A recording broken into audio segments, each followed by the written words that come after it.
जिनसा प्यार मुझो आ कलम हथियार मुझो आ करे हासिल सजो संसार मुझो आ।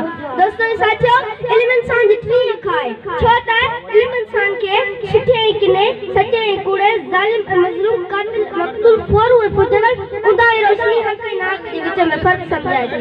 इल्म इंसान के अनेक मसइल उन्हनि के हल करण समझण परखण पुरछण जी कोत अदा कया है। दुनिया जे सभनी आलमन मुकरन मदबरन अकाबरन इल्म हासिल करण लाइ तलकीन कया है। असा जे नबी हजरत मोहम्मद सल्लल्लाहु अलैहि वसल्लम जन फरमायो है इल्म हासिल करो चाहे उन लाइ आवां की केतरी तकलीफ छो न करी पवे।